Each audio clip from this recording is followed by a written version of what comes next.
अस्सलाम वालेकुम student, this is mister Tech. Welcome to my channel for the love of physics. आज हमारे पास है प्रॉब्लम 1.56। ये हमारे पास मोर प्रॉब्लम है चैप्टर 1 के graphical electrodynamics chapter 4th addition के। हमारे पास ये प्रॉब्लम चल रहे हैं पहले चैप्टर के। तो ये हमारे पास आज जो प्रॉब्लम है वो हमारे पास है 1.56। तो इसमें हमने क्या करना है कि compute the line integral of v equal 6x head plus y z square y head plus 3y plus z head around the path shown in figure 1.49 और check your answer using Stokes theorem। तो figure जो हमारे पास given है 1.49 है और ये हमारे पास figure है x y और z अलॉन्ग 2 यूनिट है, बाकी हमारे पास 1 यूनिट है। तो ये हमने सॉल्व करना है, इसको हमने कंप्यूट करना है लाइन इंटीग्रल के थ्रू और फिर इसको हमने चेक करना है स्टोक्स थ्योरम के क्या है हमारे पास जो लाइन इंटीग्रल के थ्रू जो हमने आंसर निकाला है क्या वो स्टोक्स थ्योरम जो है इसके थ्रू भी हमारे पास सेम आंसर आता है। ठीक है, तो ये हमने दो चीज़ प्रूव करनी है।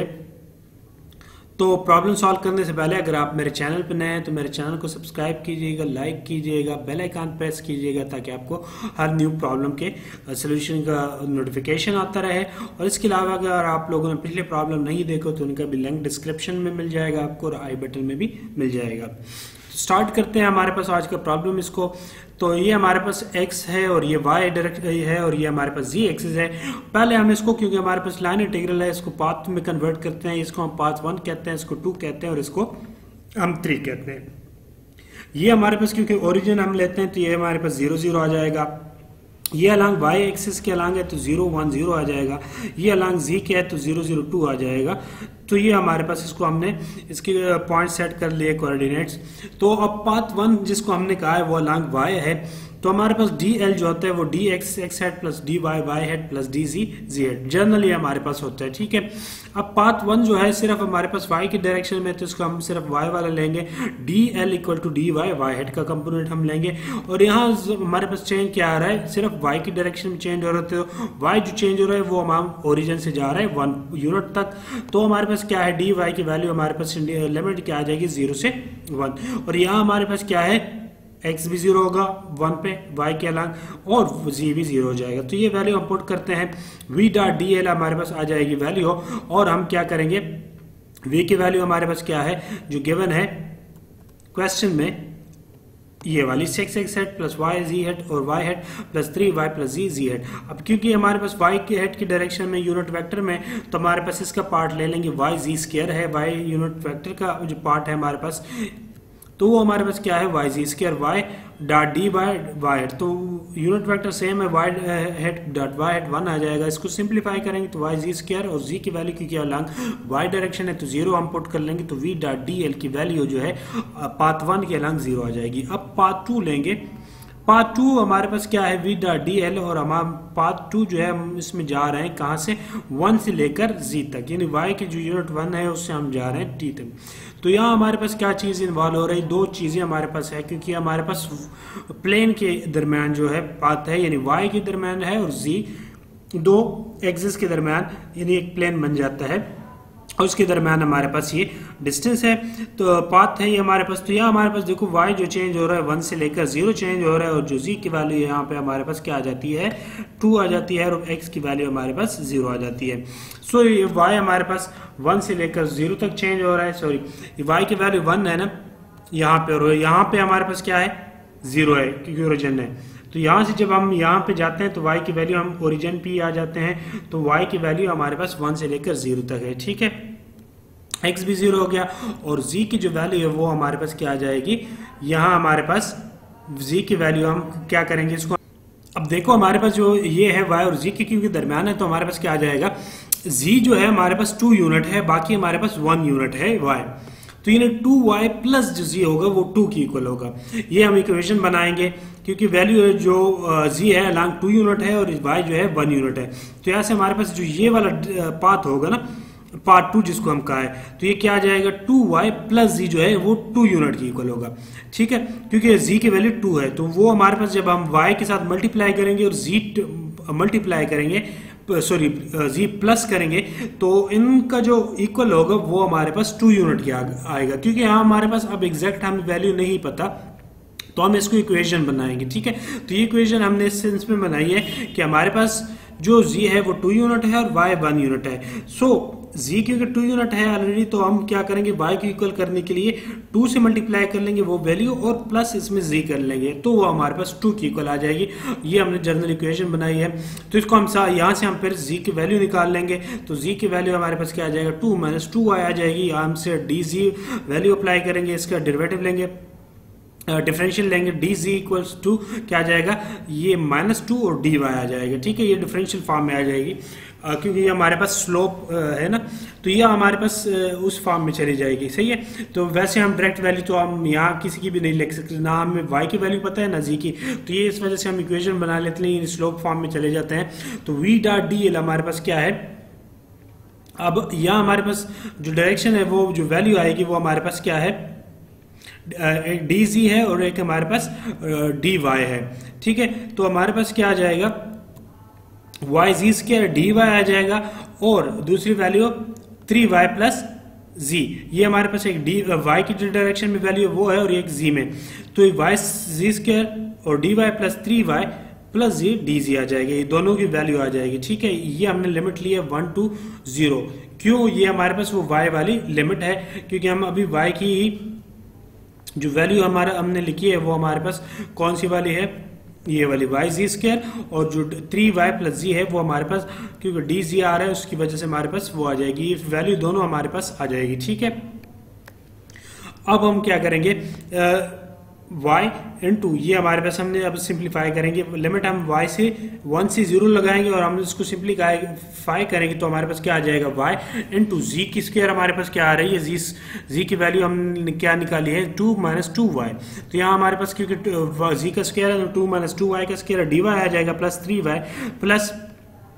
2 - 2y जी की वैल्यू पुट कर लेंगे, और डी जी की वैल्यू हमारे पास क्या है -2y dy, तो ये -2 dy हमने वैल्यू पुट कर दी है।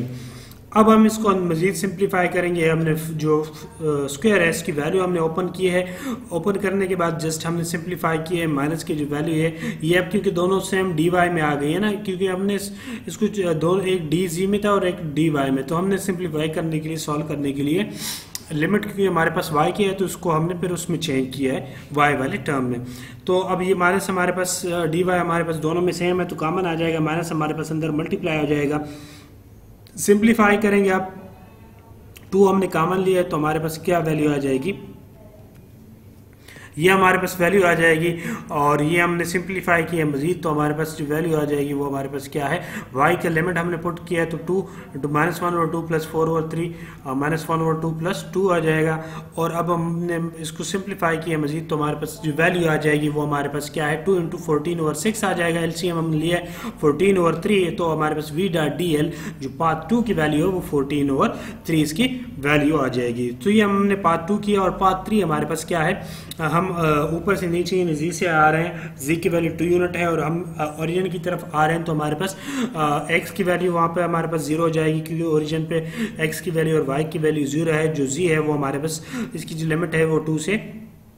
0 है, और डी एल जो हमारे पास जो वैल्यू आ जाएगी वो हमारे डी जी जी अलांग आ जाएगी। ठीक है, तो v.dl हमारे पास की वैल्यू जो आ जाएगी,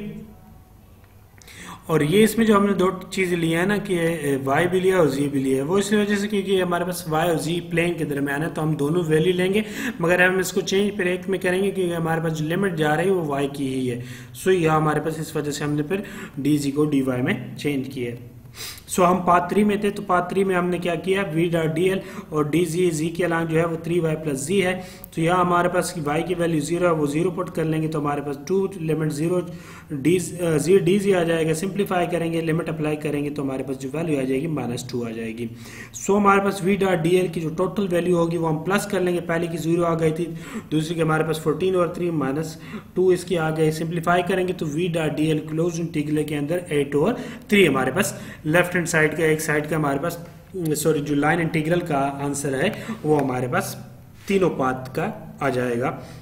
v.dl की जो वैल्यू है लाइन इंटीग्रल जो हमने तीनों पाथ पे अप्लाई किया है फिगर के वो 8/3 इसकी हमारे पास यूनिट वैल्यू आ गई है। अब हमें इसको चेक करना है, जैसे हमें क्वेश्चन में कहा गया था कि इस आंसर को आपने चेक करना है यूजिंग कौन सा स्टोक्स थ्योरम। तो अब हम स्टोक्स थ्योरम अप्लाई करेंगे और उससे हम चेक करेंगे कि आया ये जो हमारे पास लाइन इंटीग्रल के थ्रू हमने आंसर निकाला है ये हमारे पास करेक्ट है, क्या स्टोक्स थ्योरम के थ्रू भी हमारे पास वही आंसर वेरीफाइड होता है कि दोनों की जो वैल्यू है लाइन इंटीग्रल के थ्रू हम वैल्यू निकाल लेते हैं और जो स्टोक्स थ्योरम की वैल्यू हम निकाल लेते हैं गिवन फिगर की, क्या हमारे पास दोनों आंसर सेम आते हैं। तो हम अब स्टोक्स थ्योरम अप्लाई करते हैं। हम स्टोक्स थ्योरम जानते हैं कि हमारे पास जो एरिया है इसको चेंज करता है हमारे पास लाइन एम में, यानी del cross we dot D है हमारे पास आ जाएगा वी डॉट डी एल में चेंज हो जाएगा। तो लेफ्ट हैंड साइड लेंगे इसमें V cross del cross V लेंगे तो डेल क्रॉस वी हमारे पास क्या आ जाएगा x hat y hat z hat, और डेल की वैल्यू हमारे पास क्या आ जाएगी partial partial x partial partial y partial partial z, और वी की जो वैल्यू अलग एक्स है वाई है और जी है वो ले लेंगे तो वो 6 है, वाई जी स्क्वायर है 3y प्लस जी है। अब हम मॉड ले लेंगे, ये जो डिटरमिनेंट है इसको सॉल्व कर लेंगे तो पहले में हमारे पास क्या आ जाएगा फर्स्ट लाइन फर्स्ट और फर्स्ट कॉलम जोड़ लेंगे तो ये हमारे पास एक्स वाला जो है पार्शियल पार्शियल वाई मल्टीप्लाई होगा 3y प्लस जी से, तो y के लिहाज से डेरिवेट हो रहा है, डिफरेंशियल लेंगे तो हमारे पास 3 वैल्यू आ जाएगी, z के रंग 0 आ जाएगी, और ये पार्शियल पार्शियल z तो हमारे पास y कॉमन आ जाएगा, पार्शियल पार्शियल z इंटू जी स्क्वायर ये 2z आ जाएगी इसकी वैल्यू। सिमिलरली ये वाली लाइन और रो छोड़ लेंगे तो हमारे पास पार्शियल और पार्शियल x की जो हमारे पास वैल्यू होगी सो ये हमारे पास माइनस वाई, ये हमारे पास पार्शियल पार्शियल एक्स और इधर हमारे पास 3y प्लस जी है तो हमारे पास x की कोई भी टर्म नहीं है तो 0 आ जाएगा, और सिमिलरली पार्शियल पार्शियल जी इंटू ये 6 है तो ये भी हमारे पास 0 आ जाएगा। फिर ये और ये हम रो और कॉलम छोड़ लेंगे तो इसको आपस में कर लेंगे multiply partial partial y into y z square, तो यहाँ भी हमारे पास क्योंकि x के लिहाज से इसके कोई टर्म नहीं तो ये हमारे पास 0 आ जाएगा, और पार्शियल पार्शियल वाई इंटू 6 क्योंकि y के लिहाज से हम डिफरेंशियल ले रहे हैं पार्शियल डिफरेंशियल तो ये हमारे पास y की टर्म नहीं है तो ये हमारे पास जो वैल्यू आ जाएगी इसकी 0 आ जाएगी। सो डेल क्रॉस वी की जो हमारे पास वैल्यू है वो हमारे पास क्या आ जाएगा 3 minus 2y z x head, और यहाँ से हमारे पास क्या आ जाएगा so del cross we dot D a की वैल्यू हमारे पास क्या आ जाएगी 3 minus 2y z x hat dot d y d z. अब ये क्योंकि एरिया है और ये डी वाई डी जी हम क्यों लिख रहे हैं साथ, क्योंकि ये हमारे पास देखो इसके साथ x आ गया, और दूसरा अगर हम देखें जो चेंज जो है वो हमारे पास सिर्फ अलॉन्ग क्या है y और z की डायरेक्शन में, x की डायरेक्शन में हमारे पास कोई भी चेंज नहीं है अगर हम फिगर को देखें तो ये इस वजह से भी हमारे पास ये आ जाता है यानी डी वाई और डी जी के लॉन्ग, तो ये एक्स डॉट एक्स की वैल्यू 1 आ जाती है हमारे पास। तो अब हमारे पास यहाँ पे क्या है कि 2y plus ji equal to 2, ये वही हमने फार्मूला लिखा है, वही हमने जो इक्वेशन बनाई थी कि 2y plus ji equal to 2, और जी की वैल्यू हमारे पास क्या आ जाएगी 2 माइनस 2y, और यहाँ हमारे पास जो वैल्यू आ जाएगी लिमिट आ जाएगी वो 0 से 2 माइनस 2y आएगी। ठीक है, ये जो इस पाथ के लिए है ना एरिया के लिए जो हमने फर्स्ट पार्ट में भी ली थी जो अलॉन्ग y और z के दरमियान ये वाला पाथ आ रहा है, इसमें जो हम फिर लिमिट लेंगे क्योंकि हमारे पास यहाँ जो चेंज आ रहा है y और z है यानी dy और dz है, तो लिमिट भी हमारे पास इन दोनों की इकट्ठी आ रही है, तो इस वजह से हम इसी इक्वेशन से इनकी हम लिमिट पर निकालेंगे तो वो जो लिमिट है वो हमारे पास फिर क्या आ जाएगी 0 से हम लिमिट लेंगे कौन सी 0 से हमारे पास 0 से 2 माइनस 2y, ये 2y z की जो वैल्यू होगी यानी लिमिट होगी ये हमारे पास 0 से 2 माइनस 2y आ जाएगी, और y की जो वैल्यू लिमिट होगी वो हमारे पास क्या आ जाएगी क्योंकि dy भी आ रहा है तो वो हमारे पास ओरिजिन से हम 1 यूनिट तक जा रहे हैं तो 0 से 1, सो ये वैल्यू हम पुट कर लेंगे। अब हमने इसको जस्ट सिंप्लीफाई करना है तो 0 से इंटीग्रल 0 से 1 ये हमने y के लिए है, और फिर हमने ब्रैकेट लगाया 0 से 2 minus 2y into 3 minus 2y जी इंटू डी जी और डी वाई। तो पहले हम इसको सॉल्व कर लेंगे जो जी की वो है वैल्यू है तो 0 से 2 माइनस 2y 3 जी, ये भी हमारे पास अलग-अलग इस पे अप्लाई हो जाएगा, अलग-अलग इंटीग्रेट करेंगे तो 3 हमारे पास जी आ जाएगा और ये 2y, और जो जी है वो हमारे पास जी स्क्वायर और 2 वैल्यू आ जाएगी, और सिंप्लीफाई करेंगे मजीद तो हमारे पास क्या आ जाएगा 3 इंटू 2 माइनस 2y वो हम लिमिट की वैल्यू पुट कर लेंगे, upper limit minus lower limit करेंगे, मजीद सिंप्लीफाई करेंगे तो ये हमारे पास 6 माइनस 6y और ये माइनस वाई इंटू ये हमारे पास टर्म आ जाएगी, स्क्वायर हमने ओपन किया है तो इस तरह हमने इसको सिंप्लीफाई किया है, माइनस को अंदर y माइनस को अंदर मल्टीप्लाई किया है तो ये हमारे पास आ जाएगा। अब हमारे पास क्या है ये सारी जो टर्म्स अगर हम देखें तो अब ये हमारे पास क्योंकि वैल्यू पुट किया है तो y वाली आ गई है, सारी टर्म y वाली आएगी, तो अब हमारे पास जो इंटीग्रल है dy के साथ है अलग तो y के इंटीग्रल हम वैल्यू पुट कर लेंगे यानी इंटीग्रल अप्लाई करेंगे तो ये हमारे पास 6y आ जाएगा, ये -10y² और 2 -4 और 4 आ जाएगा और 8y³ ओवर 3। इंटीग्रल हमने अप्लाई किया, अब अपर लिमिट और लोअर लिमिट हमने अप्लाई किए, वैल्यू पुट किए 0 से 1, अपर लिमिट माइनस लोअर यानी 1 माइनस 0 वाली वैल्यू। तो ये इसको हमने अब सिंप्लीफाई किया, अब वैल्यू पुट करेंगे तो हमारे पास जो आंसर आएगा 6 - 5 - 1 + 8 ओवर 3, तो हमारे पास जो वैल्यू आ जाएगी वो हमारे पास 8 ओवर 3 आ जाएगी। सो ये हमारे del cross v dot D की जो वैल्यू है वो हमारे पास क्या आ जाएगी 8 ओवर 3। तो हमारे पास यहाँ से प्रूव हो जाता है del cross v dot D equal to v dot D L equal to 8 over 3। अब यहाँ हमारे पास स्टोक्स थ्योरम की दो पार्ट थे कि del cross v dot D equal to और इक्वल होता है v डॉट डी एल। अब v डॉट डी एल क्योंकि हम पहले पार्ट में फाइंड कर चुके हैं तो ये दोबारा इसको फाइंड करने की ज़रूरत नहीं है, वही वैल्यू वही प्रोसेस हमने करना होता है। तो हम सिंपल पहला पार्ट इसका del cross v dot D A का फाइंड करेंगे तो हमारे पास v डॉट डी एल की इक्वल होता है और हम पहले फाइंड कर चुके हैं जो कि 8 ओवर 3 की इक्वल है। तो यहाँ से हमारे पास ये प्रॉब्लम जो है ये प्रूव हो जाता है, स्टोक्स थ्योरम के थ्रू हमारे पास चेक हो जाता है कि हमारे पास जो एरिया डेल क्रॉस v जो एरिया में हो वो हमारे पास स्टोक्स थ्योरम इसको लाइन में चेंज कर लेता है, और अगर हम लाइन के थ्रू अलहदा हम वैल्यू फाइंड कर लें तीनों पाथ की तब भी हमारे पास वैल्यू वही आती है 8 ओवर 3। तो ये था आज का हमारे पास प्रॉब्लम। नेक्स्ट प्रॉब्लम इंशाल्लाह नेक्स्ट वीडियो में। इसके अलावा अगर आपको मेरी वीडियोस वगैरह अच्छी लगती है तो उसको ज़्यादा से ज़्यादा दोस्तों के साथ शेयर कीजिएगा, क्लास फेलो के साथ शेयर कीजिएगा। और इस जो PDF है ये बहुत जल्द, कुछ PDF इस चैप्टर की मैंने अपलोड भी कर चुका हूँ अपने वेबसाइट पे physicslab02.blogspot.com पे, और ये जो प्रॉब्लम है इनकी पे जो PDF है इंशाल्लाह मैं बहुत जल्द अपने वेबसाइट पे इसको अपलोड कर लूँगा। इसके अलावा अगर आप लोगों ने पिछले प्रॉब्लम नहीं देखे तो उनके भी लिंक डिस्क्रिप्शन में